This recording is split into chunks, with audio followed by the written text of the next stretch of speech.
Today I'll be installing the kicker subwoofer into the truck.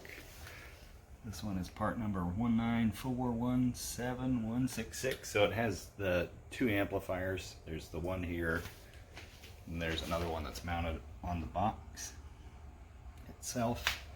I looked through all of the included hardware. It did not come with the butt connectors, but I have a couple that I can use.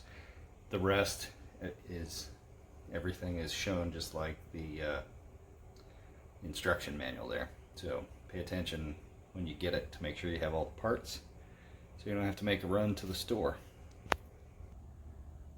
The first thing I'm going to be doing is taking out the back seat, just so that I can get the space, the tough stuff done first, and then there's some the sill you have to take out so that you can route the wire in the front and the back. And this is a double cab, so I want to get it where I have the most room possible, so I'll take that back seat out first. Okay, I'll be removing the back seat, and this is in a 2020 GMC. It's the same in a Silverado, 2019 and newer. First thing you have to do is remove the headrests by pressing in on these two buttons here, and the headrest just comes out. And once I get that out, I'll show you the next step in the process. So with the headrest out, you'll look in, you'll see the little metal bar would be on the right side as you're looking down. Once you go ahead and locate that, you'll want to get a tool similar to this. It's the easiest way to pull these out. You have to pull those out before you can go to the next step in removing the seat. So I'll get situated and I'll show you how to pull those out. So when you look at this, it's kind of tough to see. I'll show you when I pull it out, but there's two channels you'll see when you look down. And with a tool like this, you'll want to line it up on the left side, get it all the way to the bottom, and turn it 90 degrees, push in a little bit, and it'll just come right out. So what you can see I'm doing here is on this detent, when I'm turning and pulling, I'm just removing it so that I can get past that lock right there. And then it just pulls right out. So you have to do that for all 6 of these, because that's one of the items that locates the seat in the back wall. So get the next 6 out, or get all 6 out, then you can move to the next step. You have 4 bolts along the back that you need to get out. And there's one there. You'll have to push the carpet down. There's one right there. Let's see if I can.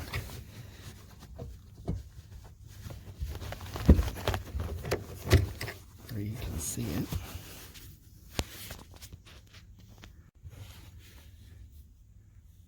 Right back there on the wall. So there's 4 of them along the back wall. So that's the next step in getting this out, is to take those 4 out. The next and final step is where each one of these anchors are, there's a latch behind it. And so we have to get that out. And you can use that the same awl that you used for taking out the headrest holds to reach back in here. And you want to point it towards the passenger side and kind of lift it up. While you're doing that, pull the seat forward. So once I get this out, I'll show you. Right, so there are 3 of them there. This side is the easiest. The easiest because you can actually kind of see it when you're in here. So I can get some light on it for you. So you kind of need to reach down and hit this right there with your awl, and you lift up. As you're lifting up, you pull the seat forward. You'll hear it unlatch. But there are 3 of them. There's one there, one there. When you get all 3 of those, Then this whole seat back slides forward. Ready to pull it out. So there gives you a better look at the seat back out. And maybe you can see how these ones are. Again, you just lift up on this piece as you pull it out. And then the seat back will just kind of pull forward. There are 3 of them. They're kind of hidden, but you get a good idea of their location based on the edge of this bracket, because that's where they sit. Same on the 3rd one over here. You can see that release sits right there on the edge of that bracket. Next thing I've done is I've gone ahead and removed the panels. So this is alongside the seat. This one does not have the power seat on the passenger side. It's kind of a pull out and then up to get it out. There's 2 clips on the back side that snap into those holes right there. So it's just a pull up and then out a little bit. Piece comes right off. Set that there. This is the door one as well. So lift up from the back and then grab up here and pull straight back. You have these retaining clips that go right in there, and there are several along the bottom here that snap in right there, because you'll need access to this panel down below when we're routing the wires underneath right there. The thing I'll be doing is disconnecting the negative terminal. Already taken off the battery cover, and then I'll have to look at the instructions, but I think it's I think you use 1 and 2, but I'll look here real fast. So these are the 2 wires you're going to install onto the battery. These little white connectors come zip tied to the cords themselves, so you'll want to make sure you clip those off before you install them. Also, you want to open up the fuse covers to make sure that there are no fuses in it when you install these. So once you have those on, the next step is somewhat difficult in that it's not an easily accessible place. But behind the battery, down here, you'll see a rubber grommet. And there's a little tube that you have to cut the end off of.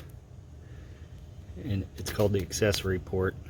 There it is right there, right in the center. Like I said, it's tough to see, but it's that little tube right there. You need to cut the end off and then route the wires through that into the cab. But it's behind the battery box. So not the most accessible, but that's what you got to do. Once you route these wires, you'll want to zip tie them together as well, so that it makes it nice and clean. So for me, to get some room to get my hand in there, was to take this plug off that's right here on the battery, so that you can get your hand back down under there. It'll also give you a little extra room when you go to route the wiring. Okay, that was the difficult part of getting those guys through there. Once you get them through, then you put the white clips on. Doesn't matter which way they go, just don't mix up the wires. They have to each be individual to themselves. So once you get the connectors installed onto the wires, you plug one into each harness, one into the amplifier and one into the subwoofer. Next thing we're going to do is get up under here where the ACM is and do a little work on that. Okay, so when you're up in here, I'm doing this on the 3-liter Duramax, so I don't know if everybody's parts under here are going to look the same. But the ACM is this unit right here. They want you to pull the gray connector out. And to do that, this is up in there. You got to reach up with your fingernail, pull that one down, and then you're able to push the tab in and just slide this guy out. So next we'll be working on this to splice in our wires. So we're going to connect the gray amplifier harness back into this one. But while we're in here and you have a little more room, you might as well pull the black one out because that's the next step in this process. Splice in these two wires into the black harness. That's hanging down right there. So the easiest way to strip away, this isn't the side I'm going to strip away, but the easiest way to strip away that cloth stuff is to use one of these seam rippers. And that'll protect the wires too. So just slide that along the fabric, and on that black connector that you disconnected from the ACM, slide it back about 3 inches so you have some room to work. So once you get it stripped back, you want to cut the green wire so you can splice into it. Luckily I only have one green wire in this bundle. It's green with a black stripe, but it's the only green one, so that makes it easy. Alright, so I've got those wires spliced in. You have one that goes to the connector side, one that goes to the harness side, and then you'll go ahead and plug this back in. The next step is to go ahead and hook the two grounds up to this one here.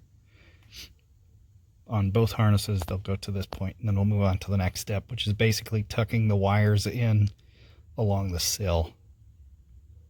So once you route them, you have to take the plastic piece out here in the door when you get this out, route the wires through, and try to get it on the other side of the seat belt here so that it lays down nice and flat. And then you'll have to do the same in the back seat. You'll have to, you can see the harnesses here, you have to take out the little plastic cover that's in the sill. And then you're going to route the wires along there up towards the back, and then zip tie them along with all the other wires. So I've got the wires routed. I've come up. I still need to put the wire protector back in, which is this guy here. But I've ran the wires up underneath in front of, as you come back here and look, that's the bolt for the jack stand, or for the jack itself. So I've routed them up, and I've got the wires sitting here before I make my run over to the other side.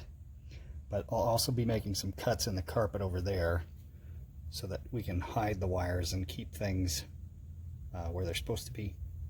Okay, over on the driver's side, first thing you want to do is remove the outboard seat bolt.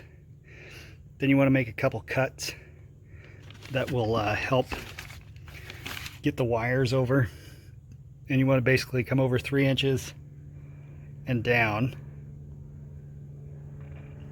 2 inches. And then you want to cut like a 3-inch hole here and 1 inch this way. So when we push that wiring through, we'll pull it out there.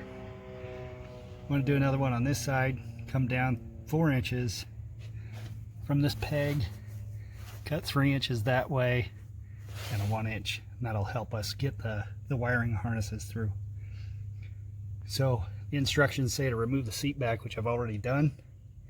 Now we'll go ahead and route the harnesses. So then in the back you'll route the wiring harness down so the black plug is under the stud, and then you'll route the rest of the wiring over here so that the white one is near the driver's side door. Then we're ready to put the speaker in and make the connections on this side. So okay, I've put the box in and made the connections. You can see down there, and there's, sorry for being upside down, there's one here on the amp. Gone ahead and put the bolts in.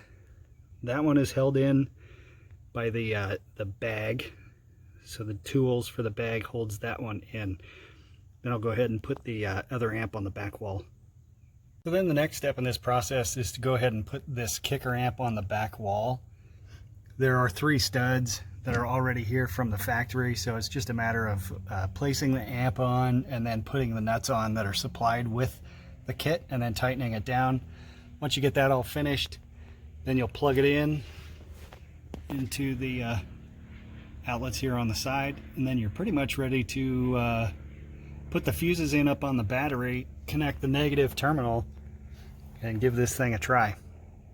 Alright, so I've installed the fuses up under the hood. I've hooked the negative up on the battery. Before I go ahead and button this thing all up, I want to make sure that it's going to work properly.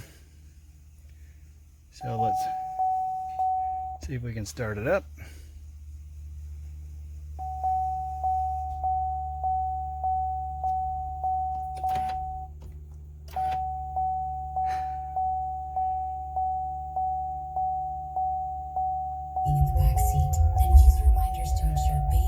There's definitely a bass rumble. Oh, jeez.